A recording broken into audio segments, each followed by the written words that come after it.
ಹಾಗೂ ತಾಲೂಕು ಮಟ್ಟದ ಸಾರ್ವಜನಿಕ ಆಸ್ಪತ್ರೆಗಳಲ್ಲಿ ಇರುವ ಪೌಷ್ಟಿಕ ಪುನರ್ವಸತಿ ಕೇಂದ್ರಗಳಿಗೆ ಪೂರಕವಾಗಿ ವಿಕೇಂದ್ರೀಕರಿಸಿದ ಪೌಷ್ಟಿಕ ಪುನರ್ವಸತಿ ಕೇಂದ್ರವನ್ನು ಬಾಲ ಚೈತನ್ಯ ಮಕ್ಕಳ ಆರೈಕೆ ಕೇಂದ್ರ ಎಂಬ ಹೆಸರಿನೊಂದಿಗೆ ಪ್ರತಿ ತಾಲೂಕಿಗೆ ಒಂದರಂತೆ ಆರಂಭಿಸಲು ತೀರ್ಮಾನಿಸಿ ಸುಸಜ್ಜಿತವಾದ ಎಲ್ಲ ಮೂಲಭೂತ ಸೌಕರ್ಯಗಳನ್ನೊಳಗೊಂಡ ಸಮಾಜ ಕಲ್ಯಾಣ ಇಲಾಖೆ, ಹಿಂದುಳಿದ ವರ್ಗಗಳ ಇಲಾಖೆ, ಅಲ್ಪಸಂಖ್ಯಾತರ ಇಲಾಖೆಗಳ ಅಡಿಯಲ್ಲಿನ ವಸತಿ ನಿಲಯಗಳನ್ನು ರಚಿಸಿ ಅಲ್ಲಿ ತಾಯಿಯು ತನ್ನ ಅಪೌಷ್ಟಿಕತೆಯೊಂದಿಗೆ ಬಳಲುವ ಮಗುವಿನೊಂದಿಗೆ ಇರಲು ವ್ಯವಸ್ಥೆ ಮಾಡಲಾಗಿದೆ. ತಾಯಿಯು 14 ದಿನಗಳ ಕಾಲ ಕೇಂದ್ರದಲ್ಲಿ ಇರಬೇಕಾದ ಹಿನ್ನೆಲೆಯಲ್ಲಿ ಕೋವಿಡ್ ಪರೀಕ್ಷೆಯ ನಂತರ ನೆಗೆಟಿವ್ ವರದಿ ಬಂದ ನಂತರವೇ ದಾಖಲು ಮಾಡಲಾಗಿದೆ.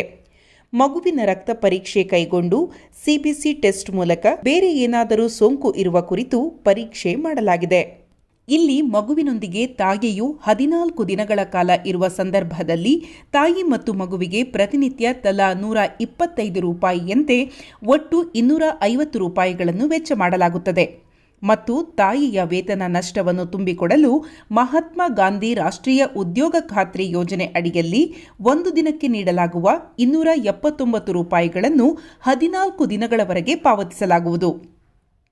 ಸದರಿ ಸಂಪೂರ್ಣ ವೆಚ್ಚವನ್ನು ರಾಷ್ಟ್ರೀಯ ಆರೋಗ್ಯ ಅಭಿಯಾನದಲ್ಲಿ ಪೌಷ್ಟಿಕ ಪುನರ್ವಸತಿ ಕೇಂದ್ರಗಳಿಗೆ ನೀಡಲಾಗುವ ಅನುದಾನವನ್ನು ಬಳಸಿಕೊಳ್ಳಲಾಗುತ್ತಿದೆ ಮತ್ತು ಹೆಚ್ಚುವರಿಯಾಗಿ ವೆಚ್ಚವಾಗುವ ಅನುದಾನವನ್ನು ಜಿಲ್ಲಾ ಖನಿಜ ಕ್ಷೇತ್ರ ಪ್ರತಿಷ್ಠಾನದಿಂದ ಭರಿಸಲಾಗುವುದು. ಈ ಮಗುವಿನೊಂದಿಗೆ ದಾಖಲಾಗುವ ಮಗುವಿನ ತಾಯಿಗೆ ಪೌಷ್ಟಿಕ ಆಹಾರ ತಯಾರಿಸುವ ವಿಧಾನ, ಕುಡಿಯುವ ನೀರನ್ನು ಬಳಸುವ ಕುರಿತು, ಮನೆಯ ಒಳಗಡೆ ಮತ್ತು ಹೊರಗಡೆ ಶುಚಿತ್ವ ಕಾಪಾಡುವ ಕುರಿತು, ಸರಿಯಾದ ರೀತಿಯಲ್ಲಿ ಹಾಲುಣಿಸುವಿಕೆ, ಮಗುವಿನ 6 ತಿಂಗಳು ವಯಸ್ಸಿನ ನಂತರ ಪೂರಕ ಆಹಾರ ತಯಾರಿಕೆ ಮತ್ತು ಉಣಿಸುವಿಕೆ, ಋತುಚಕ್ರ ಸಮಯದಲ್ಲಿ ವೈಯಕ್ತಿಕ ಶುಚಿತ್ವ ಕಾಪಾಡುವಿಕೆ, ಮೊದಲ ಜನನದ ನಂತರ 2ನೇ ಜನನದ ನಡುವೆ ತಾತ್ಕಾಲಿಕ ಕುಟುಂಬ ಕಲ್ಯಾಣ ವಿಧಾನಗಳ ಬಳಕೆ ಮತ್ತು ಹೆಚ್ಚಿನ ಆರೈಕೆಗಾಗಿ ನಿರಂತರ ಚರ್ಚೆ ಕೈಗೊಳ್ಳಲು ಪೌಷ್ಟಿಕ ಆಹಾರ ತಯಾರಿಕೆಯ ಕುರಿತು ತರಬೇತಿಯನ್ನು ನೀಡಲಾಗಿದೆ.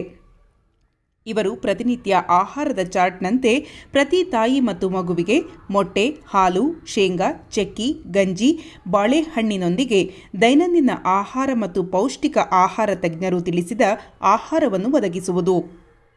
ತಾಯಿಯು ತನ್ನ ಮಗುವಿನೊಂದಿಗೆ ಸದಾಕಾಲ ಲವಲವಿಕೆಯಿಂದ ಇರಲು ಬೆಳಿಗ್ಗೆ ಯೋಗಾಭ್ಯಾಸ, ಪ್ರತಿನಿತ್ಯ ಬೇರೆ ಬೇರೆ ರೀತಿಯ ಉಪಹಾರ ಹಾಗೂ ಊಟದಲ್ಲಿ ವೈವಿಧ್ಯಮಯ ಆಹಾರ ಒದಗಿಸುವಿಕೆ ಮತ್ತು ಪೌಷ್ಟಿಕ ಆಹಾರ ತಯಾರಿಕೆಯ ವಿಧಾನದ ಕುರಿತು ತಾಯಿಗೆ ಮಾಹಿತಿ ನೀಡುವ ಜೊತೆಗೆ ಭಾಗವಹಿಸಲು ಉತ್ತೇಜನ, ಮಗುವಿಗೆ ಆಟವಾಡಿಸಲು ಆಟಿಕೆಯ ಪರಿಕರಗಳು ಮತ್ತು ಹಾಡು, ಮ್ಯೂಸಿಕಲ್ ಚೇರ್ ಸ್ಪರ್ಧೆ, ವಿಡಿಯೋ ವೀಕ್ಷಣೆ ಮುಂತಾದವುಗಳನ್ನು ವ್ಯವಸ್ಥೆ ಮಾಡಲಾಗಿದೆ. ಒಟ್ಟಾರೆಯಾಗಿ ಕೋವಿಡ್ 3ನೇ ಅಲೆಯ ಪರಿಣಾಮವನ್ನು ಸಮರ್ಥವಾಗಿ ಎದುರಿಸಲು ಬಳ್ಳಾರಿ ಮತ್ತು ವಿಜಯನಗರ ಜಿಲ್ಲೆಗಳಲ್ಲಿ ಮಕ್ಕಳ ಆರೈಕೆಗಾಗಿ ಬಾಲ ಚೈತನ್ಯ ಮಕ್ಕಳ ಆರೈಕೆ ಕೇಂದ್ರಗಳು ವಿಭಿನ್ನ ಪ್ರಯತ್ನದ ವಿನೂತನ ಹೆಜ್ಜೆ ಎಂದು ಹೇಳಬಹುದು. ಮಕ್ಕಳಿಗೆ ಚೆನ್ನಾಗಿ ನೋಡ್ಕೊಂತಾರ. ಆರೋಗ್ಯ ಎಲ್ಲ ಬಾಳೆಹಣ್ಣು, ತತ್ತಿ, ಹಾಲು, ಪಾಯಸ ಎಲ್ಲ ಕೊಡ್ತಾರೆ. ಬಿಸ್ಕೆಟ್ಟು, ಹಾಲು. ನಮಗೆ 3 ಹೊತ್ತು ಊಟ ಹಾಕ್ತಾರೆ. ಚಲೋ ಅಡಿಗೆ, ಏನು ತೊಂದಿರಲ್ಲ ಸರ್. ನಾನು ಟ್ಯೂಷನ್ ಕರ್ಕೊಂಬಂದಿದ್ದು ಒಳ್ಳೇದಾಗೈತಿ. ತೂಕನೂ ಆದಾಳ, ಅರ್ಧ kg ಹೆಚ್ಚಿಗೆ ಅದಾಳ. ಉಜ್ಜಮ್ಮ ಟೀಚರ್ ಜುಲುಮ್ ಮಾಡಿ ಕರ್ಕೊಂಬಂದಿದ್ದಕ್ಕೆ ನಮಗೆ ಒಳ್ಳೇದಾಗೈತಿ. ನಾವು ಸೇವೆ ಮಾಡೋದೆಲ್ಲರಿಗೆ ಒಳ್ಳೇದಾಗಲಿ, ಸರ್ಕಾರದರಿಗೆ ಒಳ್ಳೇದಾಗಲಿ ಅಂತ ಹೇಳ್ತೀವಿ ಸರ್.